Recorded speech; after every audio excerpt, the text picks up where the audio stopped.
Selamat pagi, Indonesia mendunia. Jorici balik lagi nih fams, nemenin kamu di Ragam Indonesia. By the way, kamu punya hobi bercocok tanam, tapi nggak punya lahan yang luas? Jangan sedih fams, urban farming bisa jadi solusinya. Urban farming ini lagi ngehits banget loh, karena menjadi gebrakan baru untuk membuka praktik pertanian di kota besar. Cara tanam dan pemeliharaan kebun cabai ini nggak sulit kok. Biji cabai ditanam di tempat yang kecil dulu. Kalau udah ada tunasnya, baru deh dipindahkan ke polybag. Untuk campuran media tanamnya ada tanah, pupuk kompos, dan sekam. Sekam yang digunakan bukan sekam bakar ya, karena sulit terurai dan nggak bisa tercampur dengan tanah. Untuk pengairannya, cukup dengan selang yang sudah dilubangi kecil-kecil gini fams. Nah, kalau musim hujan tiba, tanaman cabai tinggal ditutup dengan terpal agar tidak terlalu banyak terpapar air hujan. Bisa-bisa nanti cabainya jadi layu dan mati. Uniknya lagi, kebun ini sama sekali tidak menggunakan pestisida untuk mengusir hama fams. Ia memakai air tembakau karena hama ini gak suka sama baunya. Asal kreatif, kekurangan lahan bukan halangan untuk bisa bercocok tanam. Ingin cabai, tinggal petik aja fams. Kalau cabenya kebanyakan, bisa langsung dijual deh. Kalau gini sih, bisa ngasilin cuan, fams. Mantap!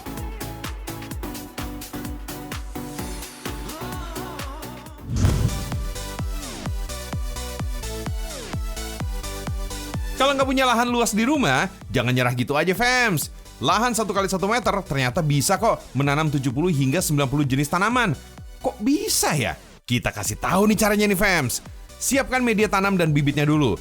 Nah, media tanam yang dipakai ini bukan tanah, tapi rock wool yang bentuknya mirip busa, tapi mampu menyerap air dan udara dengan baik. Sekarang, taruh bibit di bagian tengah rock wool. Tunggu deh sampai beberapa hari sampai daun muncul seperti ini, fams. Nah, ini dia, bibit yang selesai disemai. Tinggal kita pindahkan ke pot. Sekarang, siapkan perangkat media tanam atau your simple garden fams. Satu set media tanam ini terdiri dari bak penampung air, 2 batang pipa yang panjangnya 2 meter, dan kotak penyaring. Jangan lupa isi bak dengan airnya ya, lalu pasang kotak penyaringnya. Loh, kok ada ikannya, fams? Ini dia nih keunikannya. Pak Albert menyatukan sistem aquaponik dan aeroponik dalam satu media tanam. Sekarang, tutup bak dan taruh pipa tepat di atasnya. Jangan lupa, sambungkan selang agar air bisa mengalir sampai bagian tertinggi pipa. Dengan bantuan pompa, air jadi bisa mengalir deh.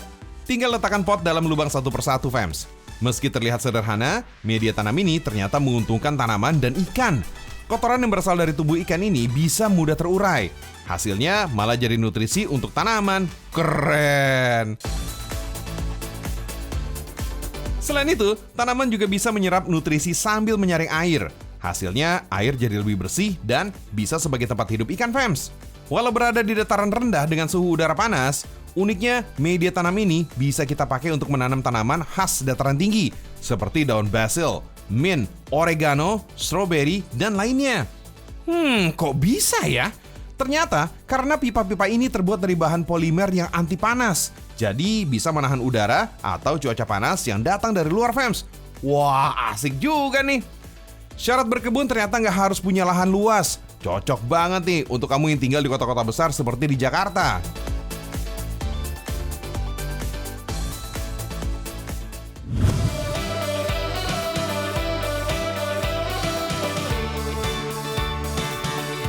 Zaman udah berubah ya, fams. Sekarang berkebun bisa kita lakukan di halaman rumah, walaupun halamannya cuma punya space yang kecil. Kenalin nih, fams. Ada Bu Fitri yang memanfaatkan rooftopnya dengan berkebun secara hidroponik. Total yang ditanam ada 83 jenis tanaman. Awalnya, Bu Fitri menanam sayuran daun yang mudah ditanam. Ada kangkung, pakcoy, sawi-sawian, kale, dan daun mint. Tapi karena beliau terus belajar secara otodidak, akhirnya menanam sayuran dan buah. Mulai dari terong, labu, sampai tomat. Padahal dulu Bu Fitri ini dia mau berkebun di rumah niatnya cuma buat relaksasi aja, fams. Karena paparan sinar matahari ketika kita bercocok tanam atau sekedar menyiram tanaman juga dapat memicu otak untuk melepas hormon serotonin. yaitu hormon yang dapat meningkatkan suasana hati. Jadi kalau mau tenang pikirannya, ya sering-sering aja nyiram tanaman. Jadi adem kan bawaannya? Nah, enaknya lagi kalau punya kebun di rumah, hasil kebunnya bisa kita masak sendiri, fams. Tinggal petik aja di halaman. Kali ini kita mau masak fresh garden salad dan wheatgrass juice.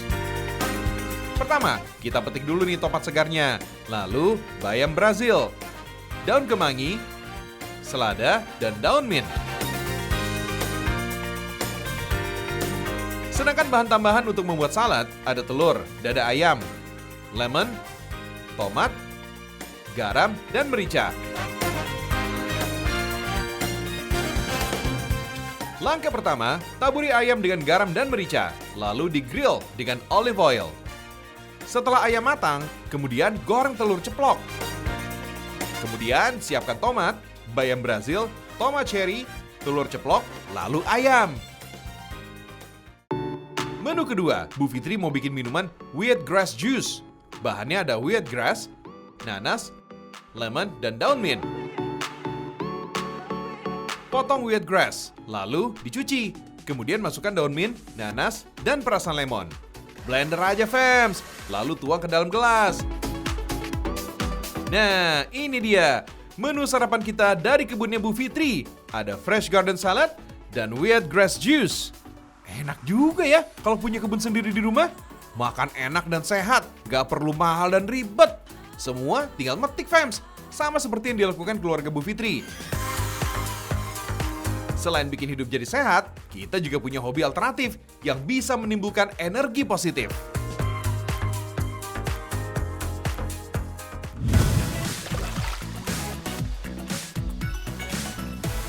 Ada lagi nih, urban farmingnya cukup unik, fams. Ikan patin juga bisa dibudidaya pada lahan yang sempit. Masih kerabat dengan ikan lele, patin menjadi salah satu ikan air tawar untuk konsumsi yang cukup diminati. Negara kita Indonesia menjadi yang terbesar keempat sebagai produsen ikan patin seantero jagat. Negara Cina dan Timur Tengah sebagai tujuan utamanya. Oh my wow, Indonesia mendunia.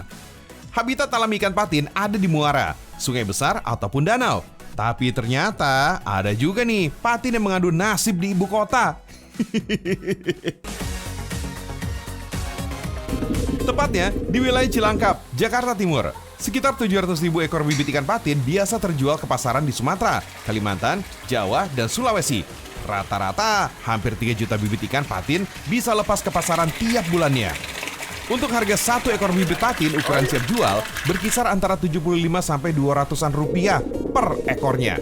Tuh, kebayang dong berapa cuan yang didapat dari budidaya berkonsep urban farming di tengah kota seperti ini. Jadi nggak usah minder, fams. Kalau punya lahan di tengah kota yang sempit, usaha ikan dari bibit bisa juga loh jadi duit. Udah sejak tahun 1980-an, usaha budidaya ikan patin di timur kota Jakarta mulai berjalan secara keluarga. Seiring tingginya permintaan, sejak tahun 2005, Pufan Patin dirintis sebagai tempat budidaya bibit ikan patin. Pada 2009, pemesanan bibit ikan patin mulai menjangkau keluar pulau se-Indonesia. Kota Banjarmasin sebagai pasar terbesarnya nih, fams. Ikan patin yang dibudidaya di sini dibudidaya pada beberapa tempat yang berbeda.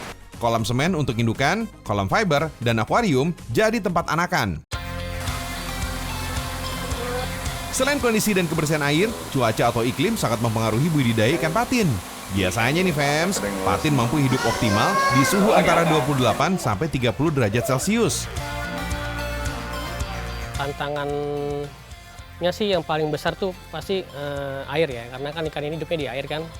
Jadi bagaimana caranya kita tuh memanage airnya tuh dengan baik, karena sisa kotoran ikan itu bisa jadi racun dia kalau nggak diganti airnya. Jadi paling kita setiap hari kita kuras airnya, terus kita ganti airnya dengan air yang udah siap.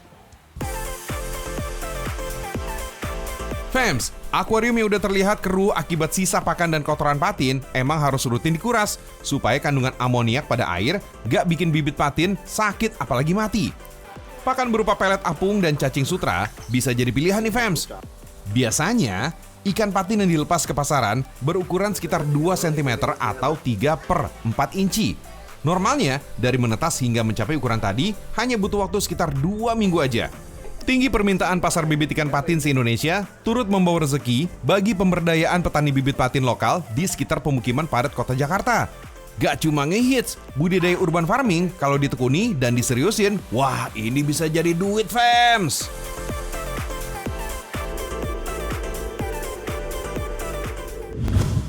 Halo, saya Liana. Saya merupakan satu dari 12 masinis perempuan yang ada di MRT Jakarta.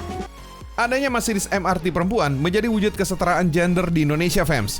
Menurut data dari PBB, angka kesetaraan gender di Indonesia masih rendah. Peringkatnya berada di nomor 113 dari 162 negara. Meskipun pelan, kesempatan perempuan untuk bekerja di bidang yang sama dengan laki-laki makin terbuka lebar. Kayak masinis Liana Syahputri ini. Untuk jadi masinis juga harus melalui seleksi ketat, plus latar belakang pendidikan yang sesuai, fams. Sebelumnya, saya merupakan lulusan dari Sekolah Tinggi Transportasi Darat, di mana memang basicnya adalah sekolah transportasi. Syaratnya tinggi badan minimal 160 cm, sehat jasmani dan rohani, serta tidak buta warna. Kesehatan mata paling penting, supaya masinis bisa melihat rambu-rambu dan lampu di kereta, bahkan pada jarak jauh. Di sini nggak ada pembeda kok antara masinis perempuan dan masinis laki-laki. Semuanya ditempatkan di tempat yang sama, tugas yang sama, dan jam kerja yang sama. Saat ini ada sekitar 12 orang masinis perempuan di MRT Jakarta. Tuh, lihat tuh, cantik-cantik ya. Hihi, gimana? Kamu juga tertarik kan jadi masinis MRT?